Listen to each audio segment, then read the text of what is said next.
Welcome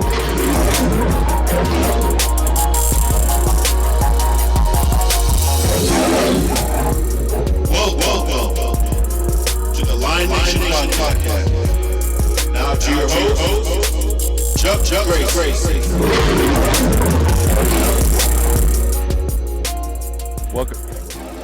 Welcome everyone to Bush's Chicken. We're here for the fourth edition of this season's Lion Nation Podcast. We want to give a round of applause to Bush's. Everybody, if you don't mind, let's hear it for Bush's. They do a lot for not only our school, but all of the area high schools. As you can see all over the walls here, they do a lot to support area sports programs and dance teams, etc.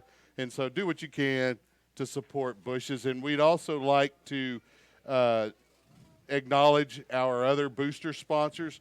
Our platinum sponsors are Good Flow Plumbing and 9 Round Fitness. We have a silver sponsor in Wingstop right up the road over there. And our bronze sponsors are Buttercup Dental, HEB Plus Leander, Tillman Physical Therapy, Bill Miller's Barbecue, and Pendleton Orthodontics. So we want to thank all of those booster sponsors. We got a good podcast tonight. We're going to talk to Coach Price here for a few moments. Then we're going to have Coach Lopez and Coach Thomason again, our coordinators, and we're going to get to talk to running back Xavier Dotson and offensive lineman, or is he a receiver? Tight end, Connor Kessler. Well, I see him doing lots of blocking down there. He does. So we'll get to talk to Kessler as well. And we'll start with you, Coach. It was a tough night.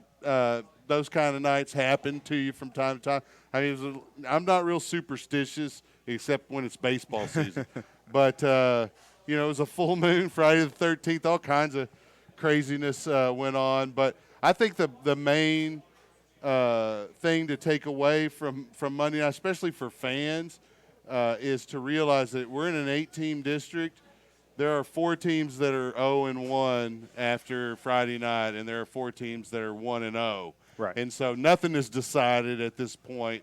While we probably could have played better than we did, there's still a lot of football left to be played. And so, talk about how you address the guys, after the game, maybe the next day, and this week, how we've addressed this. Well, you do talk a little bit about what you just said. A lot of teams are 0-1, a lot of teams are 1-0, and the way this district is kind of shaken out, there are some things that are happening across the district that are a little bit different than probably what a lot of people expected. So there is going to probably be a little bit of a log jam somewhere to the middle of the pack, and sure, all we have to do is improve on the things that were wrong on Friday night and get ourselves in the mix.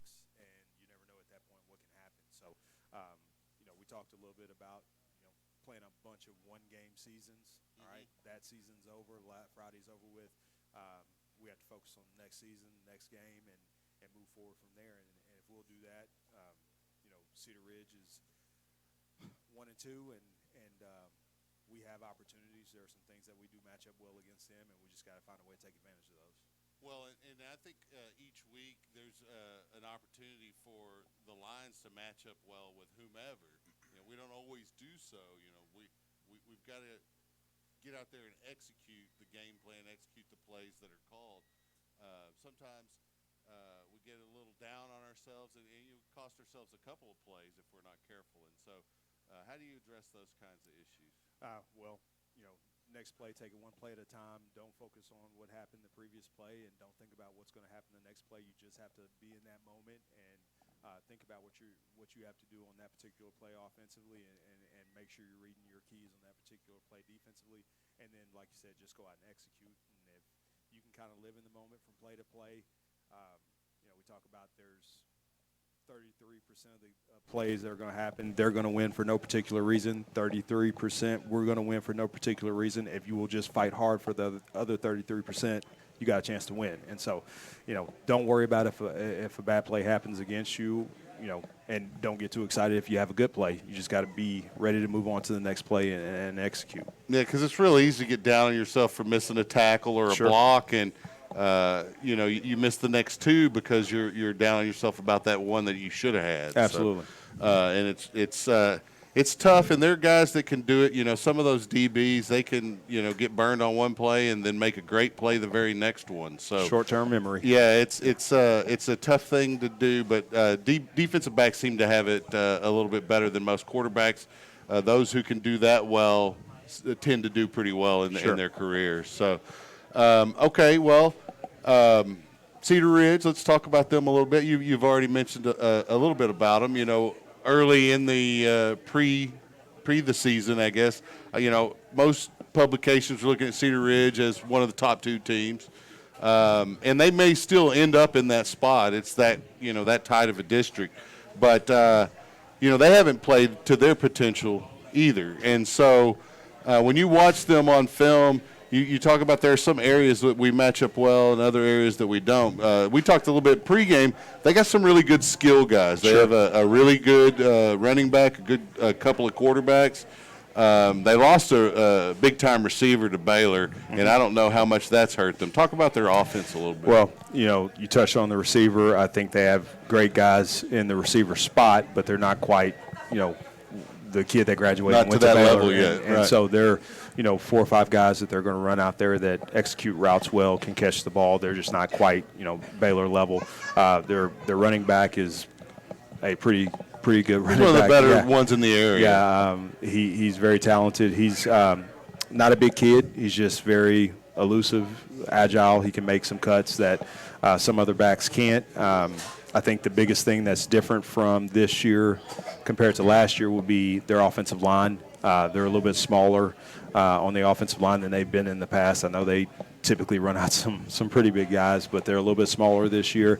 You know, and they've had some problems picking up some stunts and blitzes.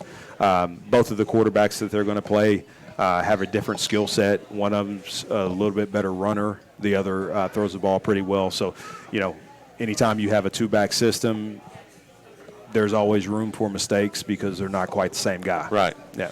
Now, when you have 2 quarterbacks like that running out and you're a defensive coordinator or a defensive style coach, and you don't really have necessarily time to run out a different package when they run out a different quarterback.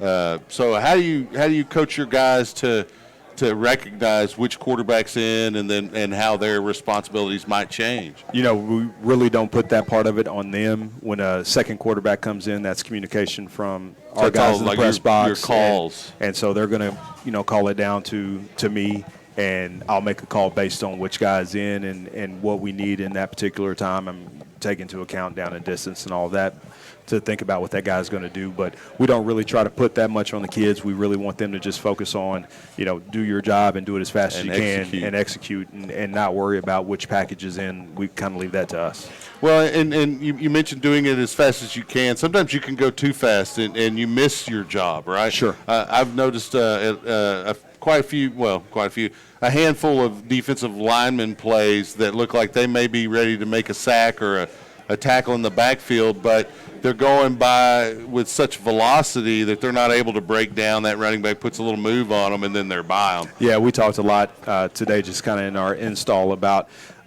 some landmarks for our defense and for everybody, but particularly the defensive linemen. You know, once you clear through, stand on the heel line and things like that. And, you know, especially early in the season when everything, you're hyperventilating before every game. You just want to make play a play. with the speed, but you got to be able to play in play a little control. discipline. And so we talked about those things. And, you know, obviously those are things that we need to clean up from last week. There were a lot of times that we're in the backfield and we run by just a little bit too fast. And so, you know, clear the line as fast as you can, but throttle down to figure out where the tackle's going to be made, and that was a big focus for us today. Well, and we mentioned it already. It is a long season. 4 teams 0-1, 4 teams 1-0. Likely to be a logjam probably for really second, third, and fourth. Sure. Potentially even first.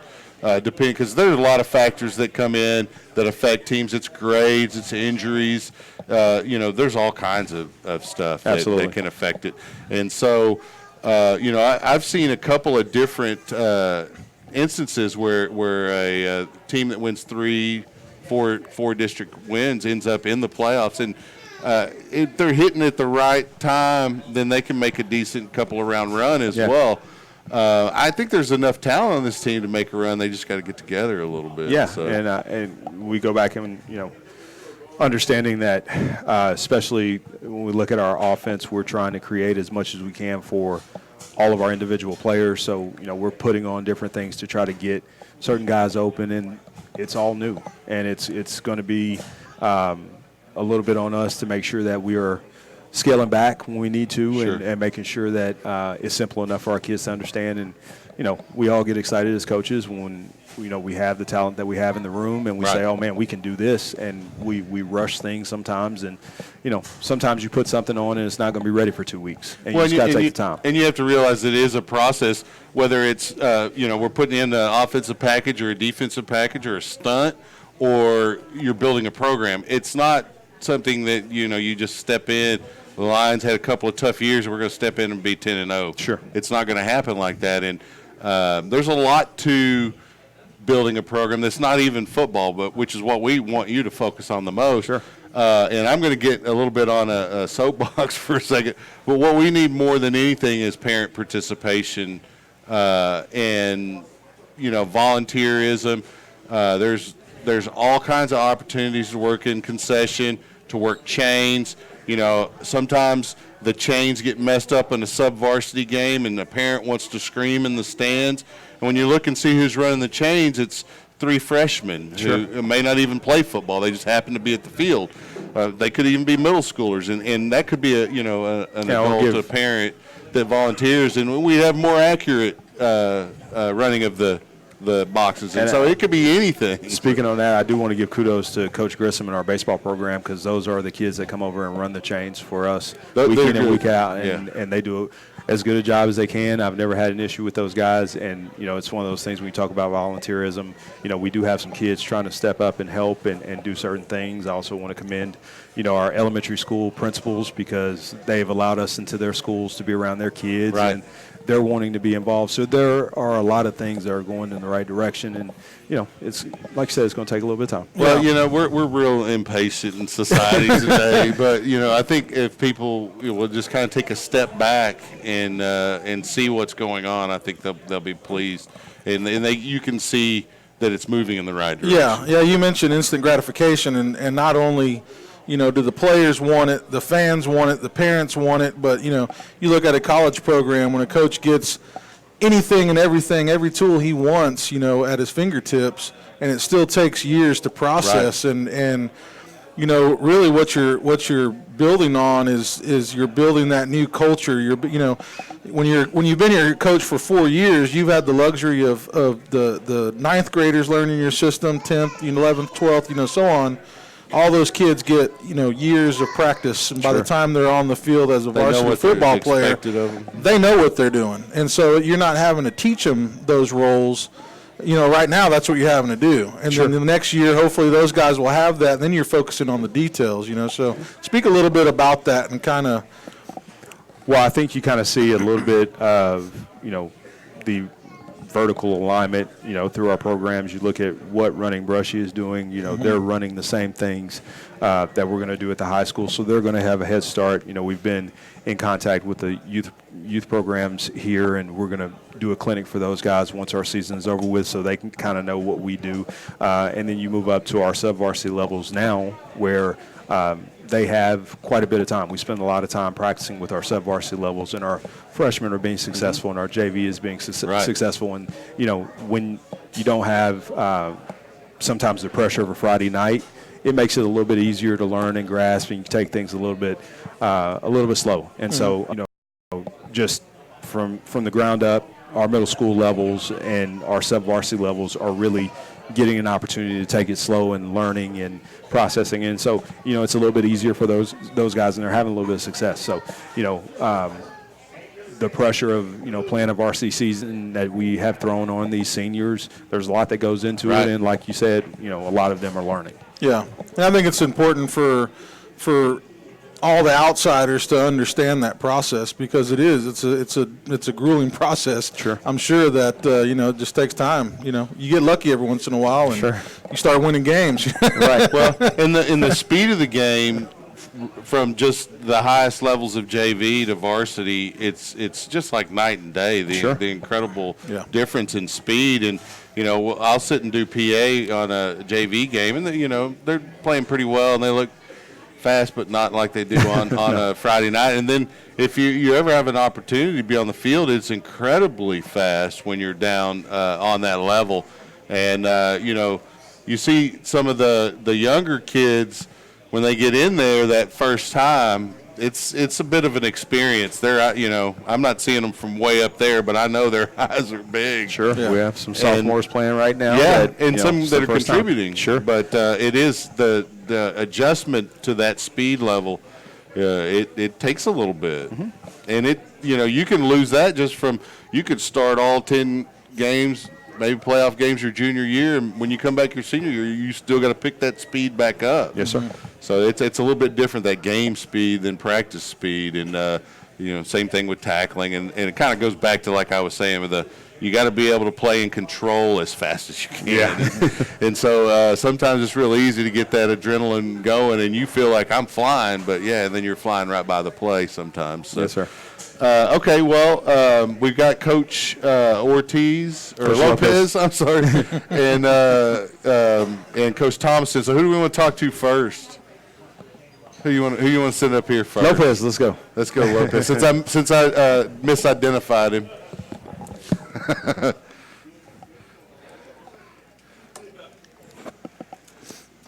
So we, Coach Lopez here. He's the second time. Welcome And, back. both times it was bushes, so it's now the theme. You'll probably have to come every time we eat at Bushes. Well, I understand that. This is one of my favorite places to have our some slack there. podcast. It's catching on this box here. There we go. Move it over here. Is that better? Yes, sir. All right, Coach. We'll probably ask you a lot of similar questions. Probably not our best performance on Friday. From any aspect, but you being the defensive coordinator, talk a little bit about Friday. How you've related prior experiences to the kids. What did you tell them? What are you trying to build on from there to help them? Well, obviously nobody ever wants to be in that situation in the game. But unfortunately, anybody in their career as a coach or even a player Sure. at some point will be. Right. And there's very few players or coaches go their entire football career without I a don't know situation any. like that. And so the one thing I can say is that when you start off and you have some obstacles to overcome, then you have to come back. You have to go into the locker room at halftime. One thing that that I met with my defensive coaches is we're constantly trying to find adjustments to try to continue to fight. And that's one thing we stress with the kids is that we don't just go in there and say, oh well, they're better or they got our number today. We go in there and say, these are the things that we need to fix, just like we would any other game. And then we try to stress to our kids, just like in any other situation, you got to fight. You got to keep fighting. You got to go all out with everything you do, and then you got to play with a little bit of pride. Sometimes you're playing, for a win, for a district championship. Sometimes you're playing just to learn how to overcome tough situations, right? Because I'm a firm believer also of it takes a different mentality of a defense to play when you're ahead, and it takes a different mentality when you're behind. I and agree. So that's one of the things that I try to talk to the players and try to get them to understand what it's like to try to overcome that. Yeah. That's one of the positives you can get from a situation like that. And that situation is so relatable in our jobs and in their future jobs in school and so forth. We always have to overcome that adversity and find different motivation to get up and go to work the next day, to get up and get up for the next play. So with that said, what did you see from the leadership on your team just at halftime and maybe at the start of this week, just going into practice? Well, I think that there was a lot of kids that were definitely trying to focus on the fact that we've grown and they feel confident in not necessarily the performance of that night, but in the performance of the rest of the season, and from anything from a practice to the first 2 games. Right. And so it's very easy to say, to sometimes let a bad loss like that, just tell it how it is, a bad loss like that, get into your heads and kind of debilitate you, kind of Right. like how you said. But a lot of our kids, it was really good to see a lot of our kids kind of step up and raise the morale, and not so much from us, even though that's something, of course, we do as coaches, but to see them kind of say, hey, that's not who we are, Yeah. and that's not the standard that we hold ourselves to, and so regardless of who we play next week, we are going to now get back to what we think, we should be playing at. Right. It should be a standard that we play to regardless of Correct. who we're playing. Yeah. And, not to take anything away from Stony Point, because they were really good, and they're probably better than most people were predicting. But they're not that much better than us. Yeah. And, there are nights that you're going to take lumps like that, and not a single break went our way, that I can recall. I mean, I don't recall that we got a turnover. Very few penalties were called on Stony Point. Most of them are going our way, and it can be frustrating as a player, a coach, and, parents, obviously.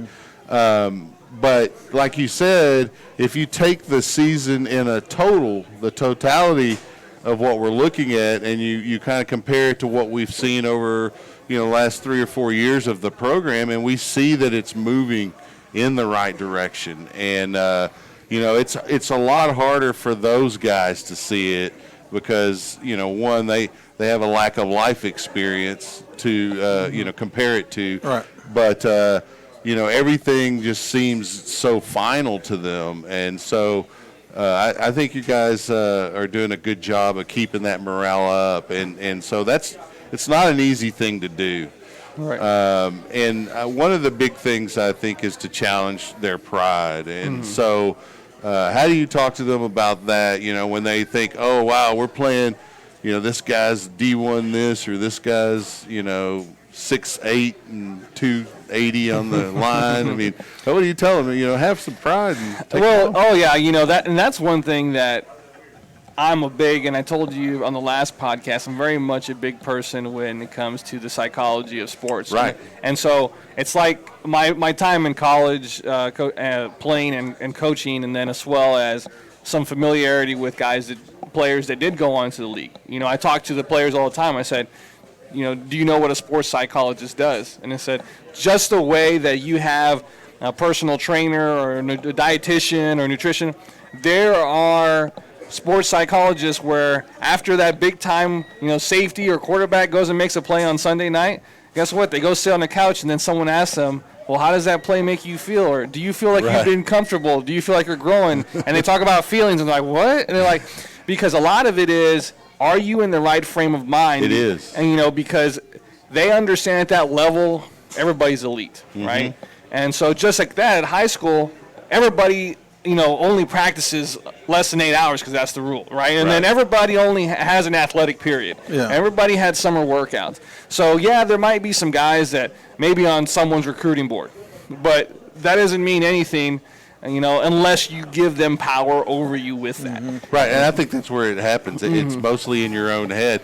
And that also goes to the fact that while there are, little micro individual one-on-one matchups in football, it is a team sport. And so, you can play a team with a D1 running back and that 6'8" offensive lineman, and they won't be necessarily that good despite the talent, because they may not have the appropriate scheme, or their coaching's off, or they're having a bad night, kind of like we did. So well, it's just like this. So obviously after a game like that, you got to do something on the defensive side of the ball to, kind of said, retool, reapproach. And so one of the things that we did today, and it's going to be our major emphasis probably for the next couple of weeks, is just getting back to the basics of fundamentals of tackling and being aggressive. Yeah. And so we've been doing, today we did a lot of tackling, and we actually went, as much as a live scrimmage as you can go during practice time. I love that. And then so kids were really fired up and flying around. To be honest with you, we had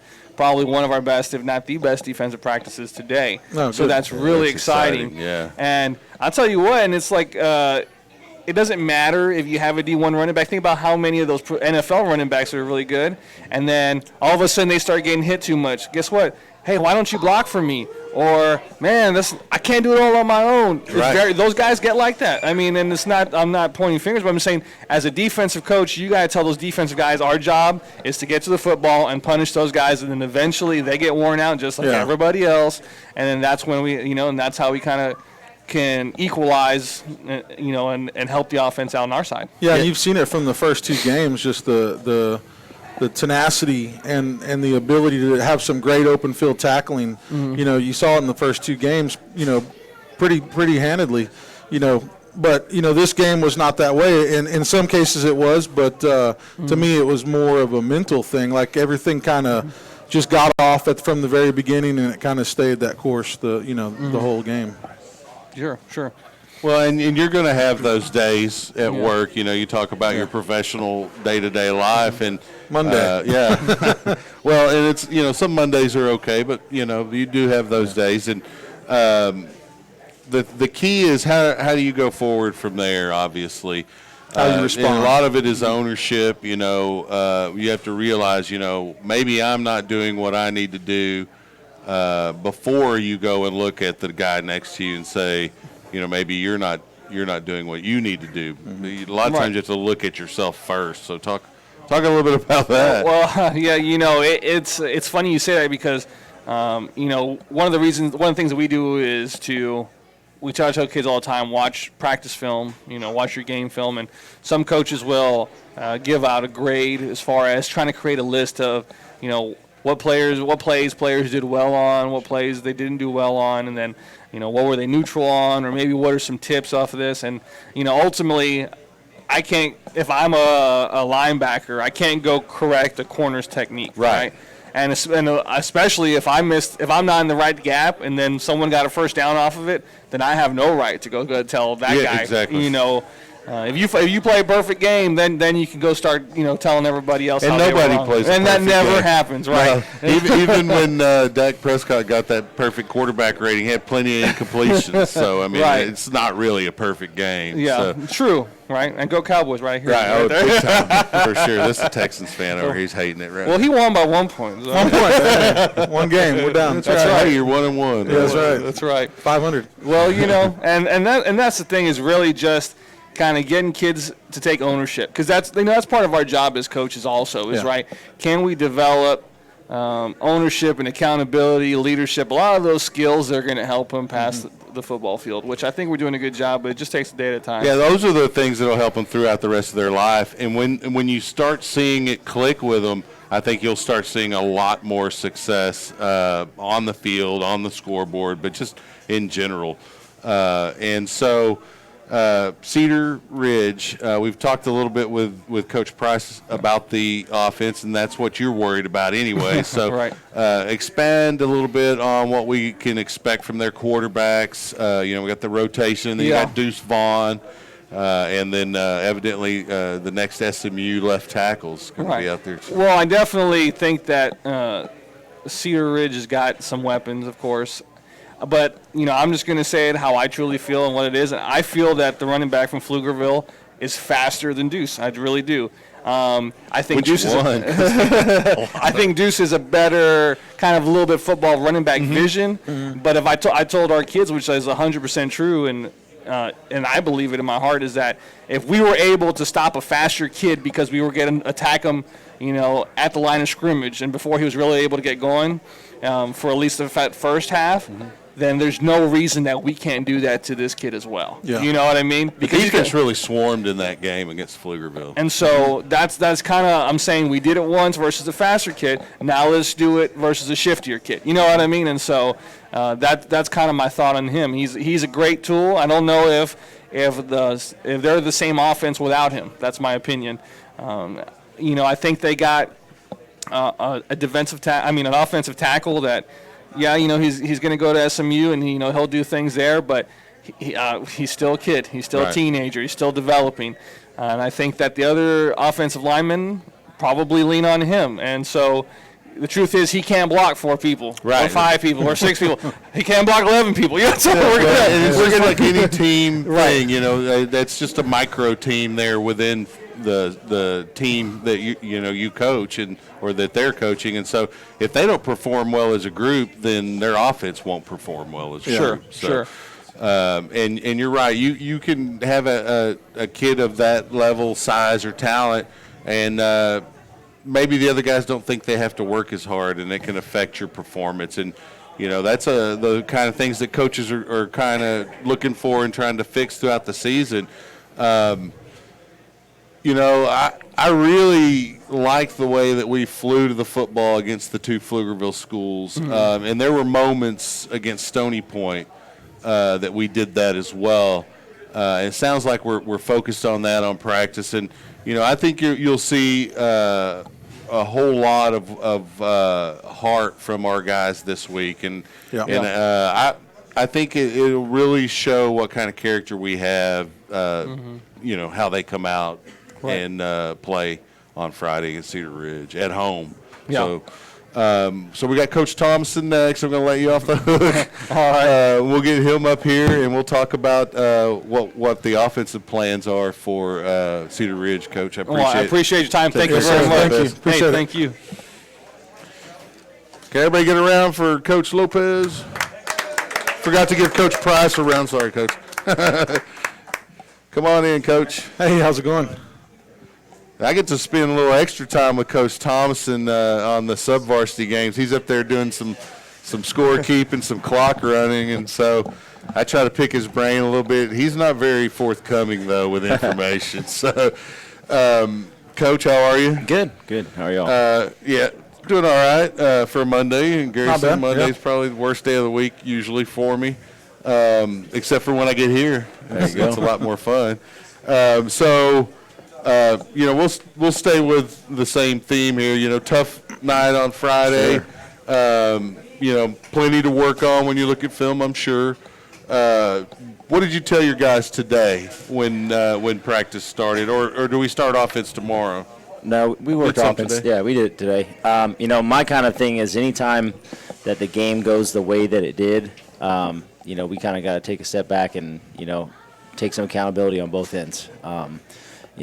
So from a coach's standpoint, I think sometimes offensively we get into a mindset of trying to out-scheme a team instead of just running the stuff that we run a little bit. Right. And so that was kind of the message to our kids is, the plays that we ran that were our plays were pretty successful. And then a little bit part of putting a little too much on them and scaling back some was kind of the thing. And, for me, it was showing the film and saying, it's a lot closer than you think it is. And, and then the big focus really, too, is turnovers. At the end of the day, we just, you can't turn the ball over 3 times. So.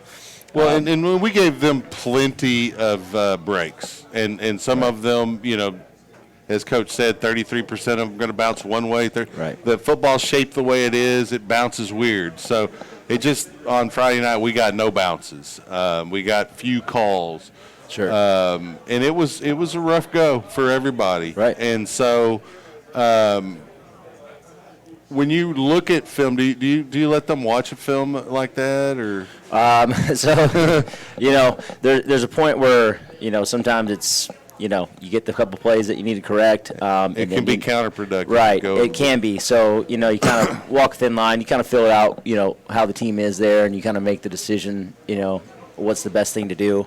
And then there's groups, like the O-line at lunch today wanted to stay because they want to get critiqued and they want to know, hey, what did I do wrong in this play, and talk about the footwork and, and stuff. So, the kids want to watch the film, they want to learn, and they want to get better. So That's good. At the end of the day, that's very positive. Definitely. Yeah. In fact, you can't do anything without those guys up front. For sure. So now, going into Cedar Ridge, you have what happened on Friday. It happened, and we move on. That's one of the good things about a football season is you put your head down and go to that next game. Right. And you can take them, as Coach said, we got a one-game season this week.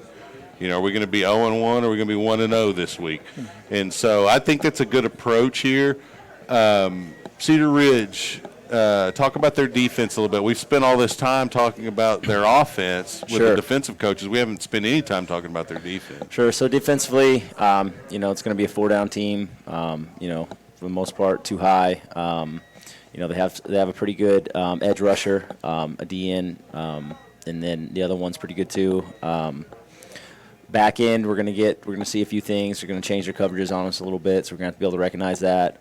You know, make the right adjustments in the passing game. You know, we got a good plan, we think, and just kind of give them those looks at practice and honing in on what we want to do and perfect it. But it's simplified, as you were saying. Sure. You don't want to Yeah, overcomplicate yeah. it necessarily. No. Because a Lesson lot of learned, times it comes yeah. down to execution, Sure. really. Sure. That's, you know, we got to go back to the basics and say, hey, this is what we do. Let's go execute, you know, the looks that we see. Let's Yeah. adjust and let's And let's if you make do the it plays. well, then you Sure. build from there. But, okay. So we get out healthy. For the most part, yes. I think we had, you know, one person on defense that got injured, and I think offensively, yeah, we're pretty good. That's Yeah, good. yeah. Just Yeah, little 'cause bumps it's and nice- bruises. it's You know, nice it's to have football, all so of- all of the bumps and well, bruises yeah. don't count. But yeah, Well, there's a difference between Yeah. being injured and hurt, right? right, for sure.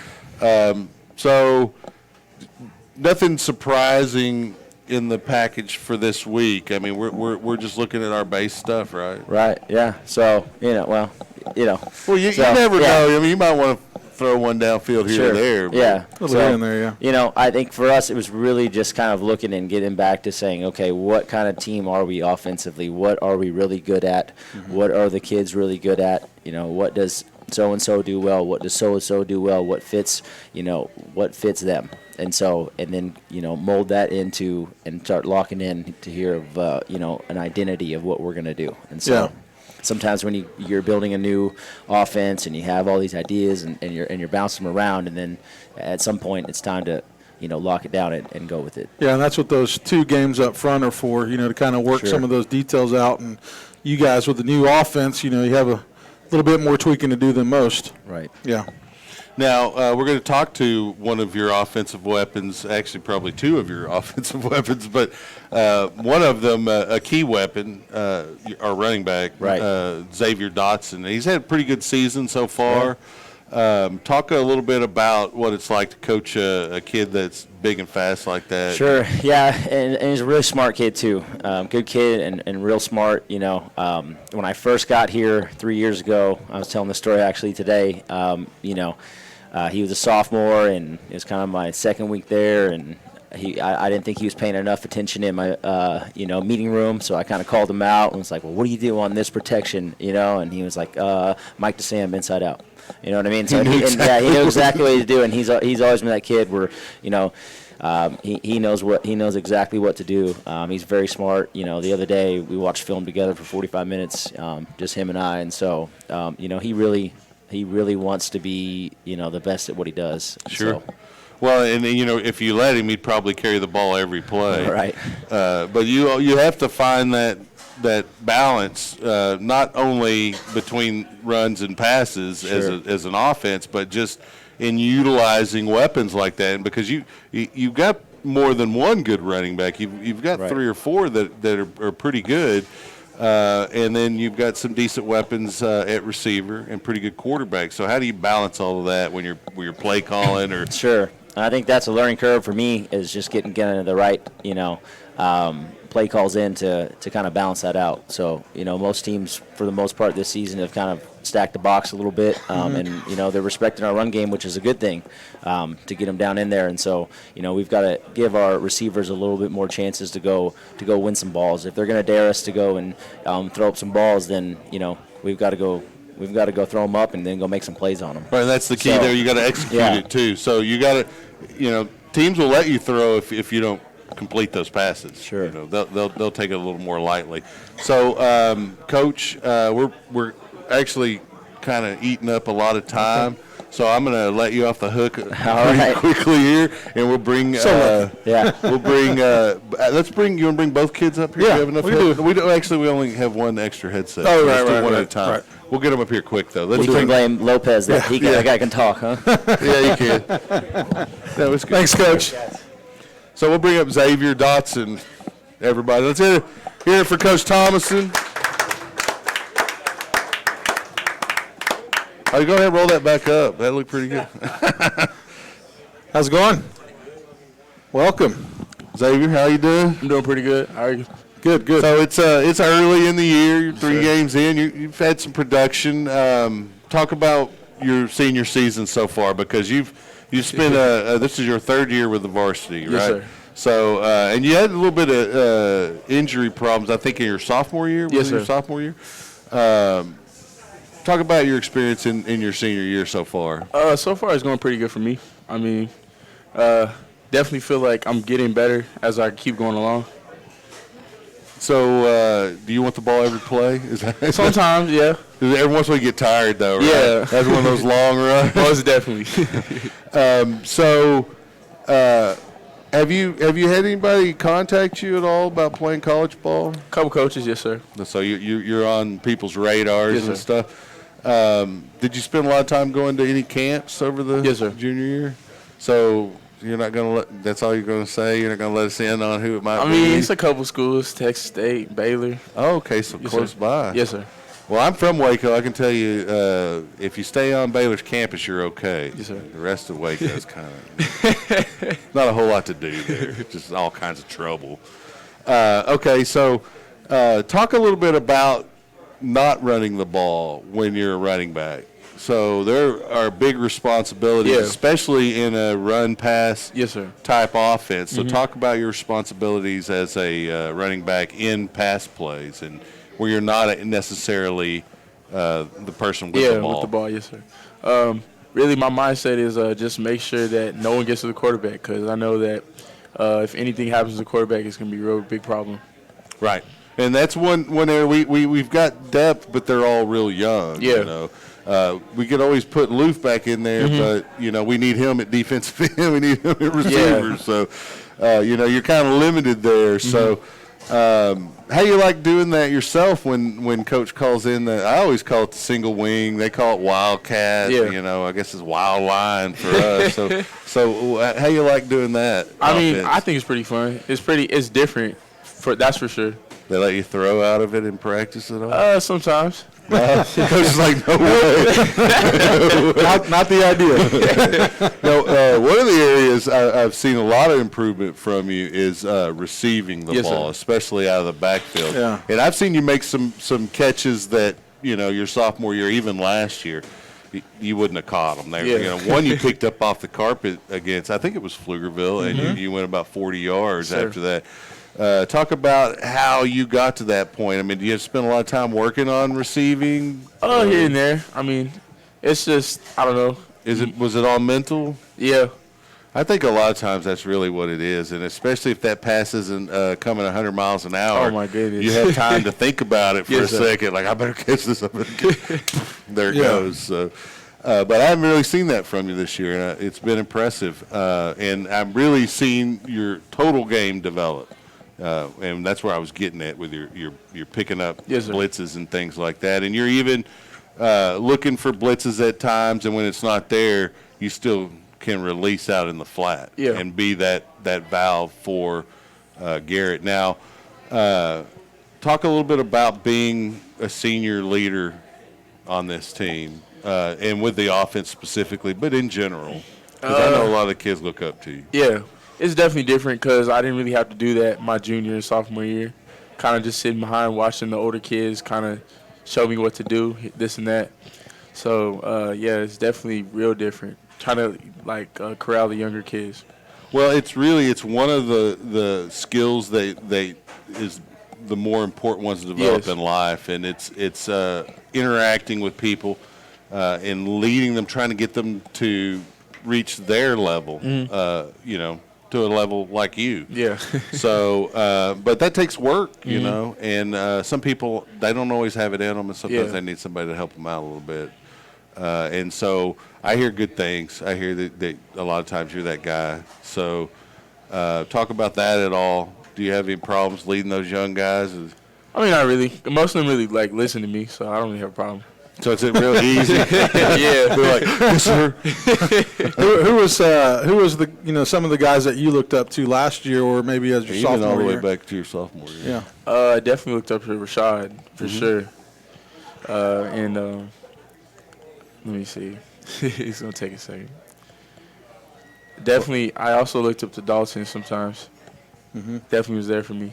At least my sophomore year was. What are one of the things that you learned, just one of those leadership qualities that kind of just have stuck with you from what you've learned from maybe not one of those two guys, but Just in general. from someone else, yeah. Coaches, teachers, whoever. I definitely learned from Ismail that you got to be very vocal. He was a very good teammate. Yeah, I thought for sure. He was one of the guys that was always going to work hard. Yeah. So you couldn't go wrong really kind of following his lead in practice at least. He made big plays too in games. Yes, So sir. do you ever talk to those guys at all? I definitely keep in touch with Rashad and Ismail. Is he playing?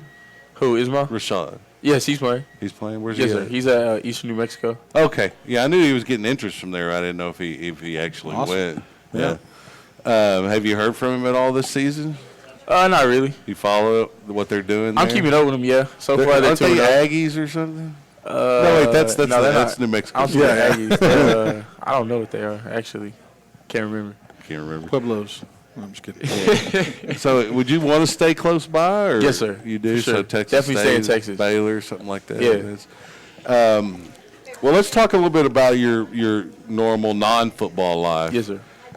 When you're in school, what's your favorite class? What do you gravitate towards? Definitely probably social studies because I like history and stuff. I like whatever I like, what's it called? Go back with football and stuff. I like to go back to history, like different running backs, this and that. Oh, I love football Yeah. history. Yeah. Do you have any coaches for your history teacher? We got quite a few of those history teaching coaches around here. Not currently, no. I No? don't. I did last year, though. Who's your teacher now? Can't even remember his name. Got to put him on the spot. It's pressure. Yeah, this is more pressure than carrying a football. School right? just started. Yeah, exactly. Still trying to figure it out. Yeah. Okay, so do you work? No, sir. So you're That's a just plan after focused- football, though, yes. Well, and I always, my kids work, but it's just a little bit at a time. But I always tell them if you're playing a sport, Yes. your job is school in that sport. Yeah. It's if you want money though, you probably should get a job. Yeah, for sure. And so they did. So I guess they wanted money. What are your plans in terms of career when you go to college? I mean, are you thinking, hey, yeah, I want to be a history teacher, or Probably kinesiology. I like body stuff. so are you thinking about maybe coaching too? Yes, Or that's you- definitely in yeah. the plan. So that's it's inspiring. You see, is it your other coaches that you've had through the years? Yes, sir, that, for that sure. made you want to do that? Because if you really do the math, Yeah. it's not a very money Lucrative. lucrative business. You have to. It gets that way when you get near the top, but getting there is a lot of work. But you know about work, so you're Sure. not that worried about it. So, does your dad ever talk to you about us sitting up in the booth? While Yes, he he's does- always talking about you. he talks about Always. I like having him up there, but I know he's pretty vocal. Yes, for sure. Is he that way when he's in the Oh, stands? for sure. And you hear him when you're out on the field? Yeah. Yeah, I remember that. I remember hearing my dad too, and you hear nothing but noise, and then that one voice. You missed your block. I've heard him a lot in the stands, too. Well, and that's one of the benefits of being up in the booth. You turn that mic off, and you can yell and scream, say all kinds of stuff. But anyway, I enjoyed having you up here. Thank you. I Definitely. think you're a great kid. I think you got a good future. Stay focused, Sir. and say the right things to those coaches. I mean, if you end up in Baylor, I guess I might have to root for you when you're not playing Texas. So. Anyway, good job, man. All right. Good Keep luck to running you. hard and downhill. Thank you. All right. And then now we got Connor Give it up to Kessler. Dotson. Oh, you got to come back, so don't leave. We got one of our tight ends. We had one a couple weeks ago. We had Wesley Weingart, and now we've got Connor Kessler. Spells it the correct way with an O. Yes. 2 O's. Yeah. I joke because, obviously, I have a son with the same name, and most people spell it with an E for some reason, but I didn't know about that either, but It just looks weird. it does look weird. I okay, whatever. So you're a senior as well. Yes, sir. You've been through a few years of football here Yeah, all four. at Leander, and got a new kind of group of coaches here, and Yeah. Definitely way newer. you're basically looking at being the foundation of a program that's being built. So talk a little bit about your experience this season so far. I mean, I know it's early, Yeah. but what's your early grades here going forward on the season? How do you like your teammates? How your coaches doing? Things like that. Well, it's definitely different than the last few years I've been on the team. I don't know. I feel like at practice it's just like a whole different, like, I don't know, just like mentality going through things. Like in the past, like I feel like we kind of just like expected to not do so great, and that's kind of just how we practice. But like every week this year, I feel like we always go out on the field knowing that we can actually like win some games this year, and we can actually do something pretty good. So I don't know. It's just a whole different feeling at practice. To me, I guess. Well, it's a cultural thing, and that's Yeah. kind of where I was getting at, and not to put anything on prior staffs or anything like that, but once it kind of infects your team a little bit, it's really easy to let things get you down, Yeah, and sure. it becomes a difficult chore, and really the younger guys are going to always look to the seniors, and so that's kind of where I'm going with it. When you're dealing with the younger guys, how do you lift them up and say, hey man, pick it up, let's go, or not to put you on the spot. No, I but- know what you mean. I mean, if I'm being honest, because it's really just me and Wesley at the tight end position. Right. So, like, most of practice, I'm not usually around the younger guys unless we're doing, like, a team thing. But, I mean, I don't really know if, like, someone's slacking You off. spend any like, we'll time pick with them the up, yeah. sub-varsity tight ends? Not really, to be honest. Because usually at practice, we'll have the offensive side of the field, Mm-hmm. and then the JV will be on the other side. So, usually I'm just around Wesley the whole time. Do you go to the sub-varsity games? I try to whenever we have the team dinners. Whoever's at home, I'll go and watch a little bit before I head home. Do you see a lot of talent coming up from those guys? Because they're Um, pretty good from what I've seen. From the tight end position, I don't really know his name, to be honest. It's probably a bad thing, but I'm just never around him, I guess. But he looks pretty big. He seems pretty promising. I've seen him play a little bit. The JV tight end? Yeah. Yeah, He is pretty good. yeah. Now, one of the things about tight end is, and I had to actually even ask Coach because I was like, is he playing O-line? Because I see that you stay in quite a bit on RPOs, and you're really blocking a lot of times. Yeah. Talk about how you can support the offensive line as an eligible receiver, but sometimes you got to stay in and do that. So. For sure. We're we got a lot of plays where we're definitely just like shooting right up the A gap towards a giant middle linebacker. So yeah, we're definitely getting in there a lot. Going on routes is fun, but I do know that like tight end's more of a blocking than Well, at least in catching. our system, yes, it is. for sure.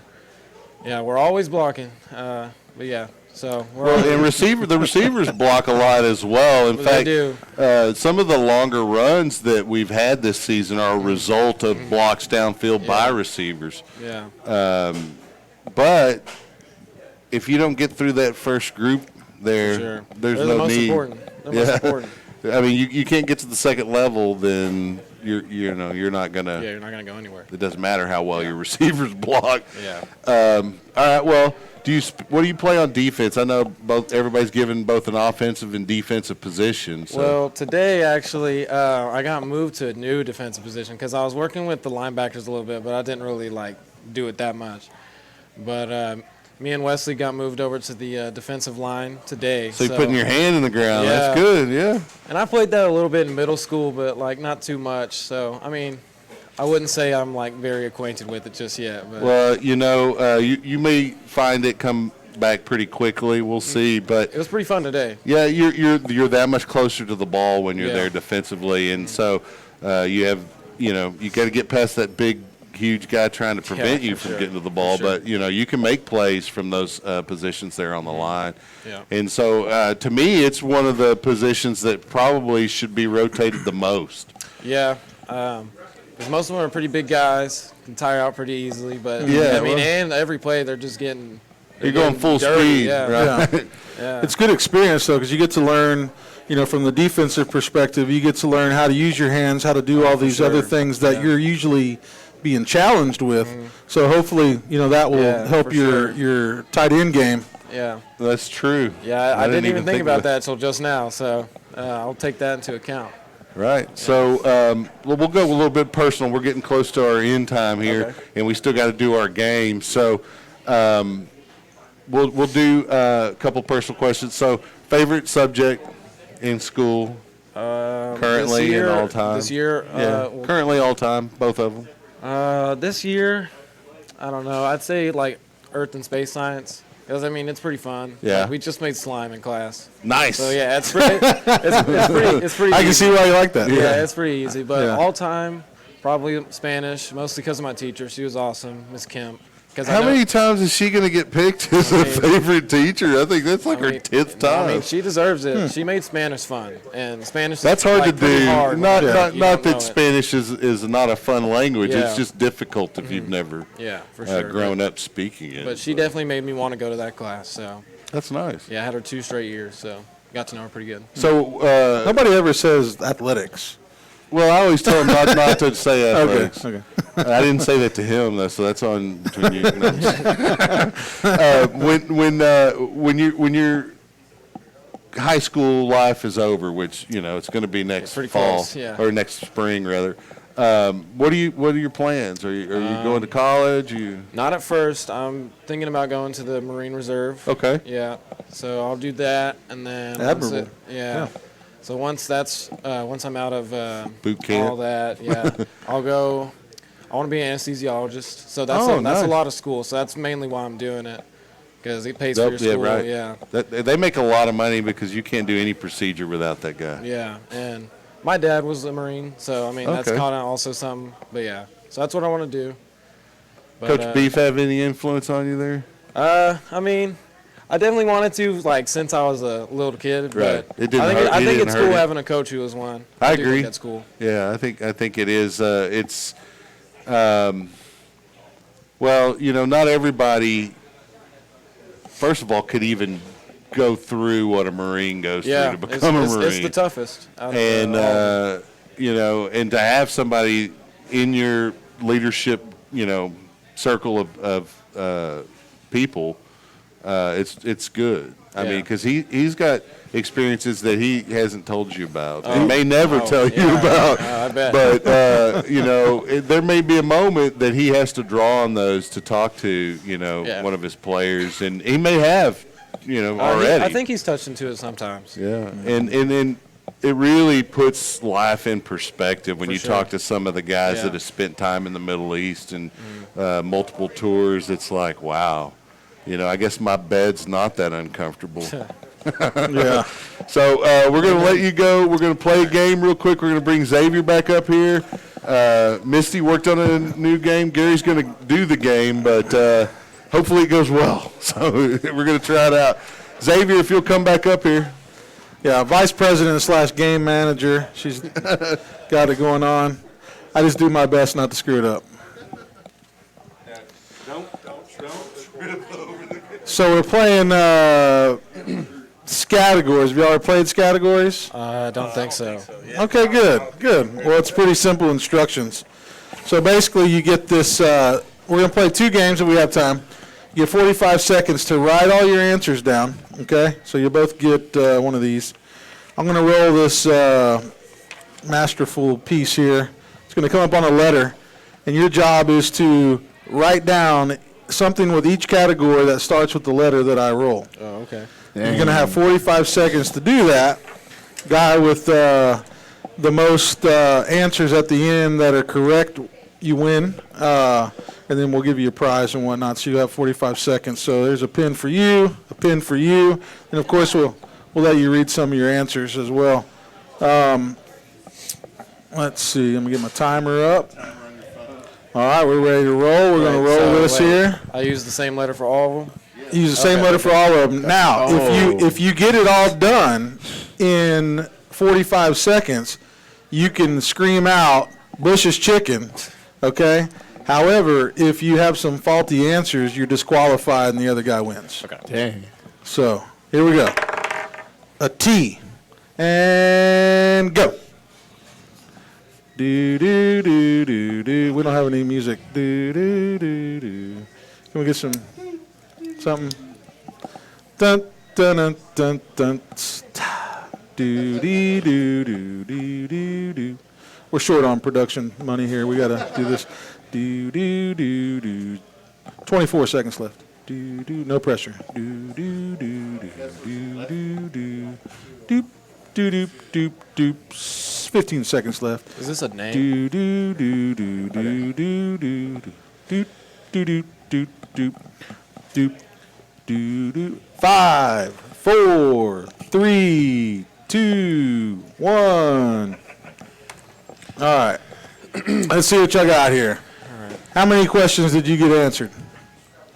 How many did you get answered? 5. You got 5? I got 9. You got 9. Oh, okay. Okay. Well, let's read some of these answers. Go ahead and read some of the categories and answers you got. So for junk food, I put Twinkie. And That's acceptable.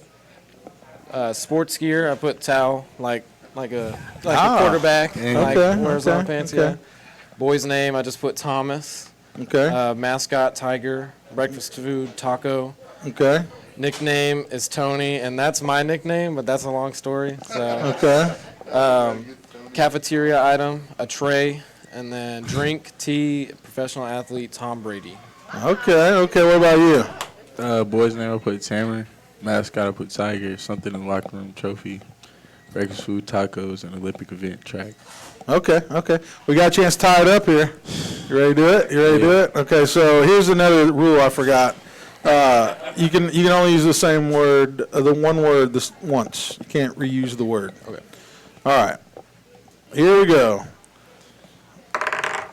And it's G. Go. Do do do do do do do doop doop doop doop do do do do do do do doop doop doop doop doop.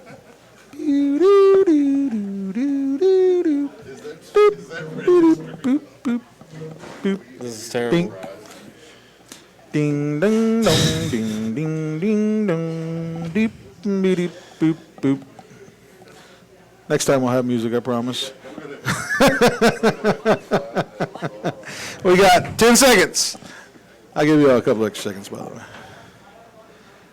Oh, crash course, he's speeding over here. 3, 2, 1. Timeout. All right. What you got? How many did you answer?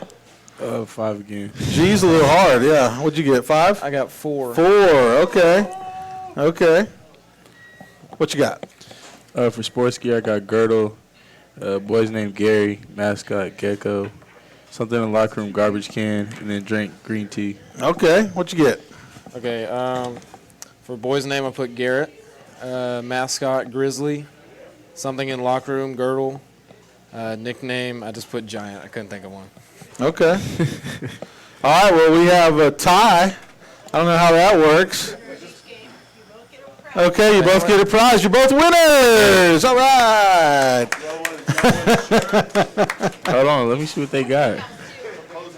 Well, yeah, okay. We're going to want to thank everybody for coming out to Bush's Chicken. Next week, I think we will be... Don't give me a line.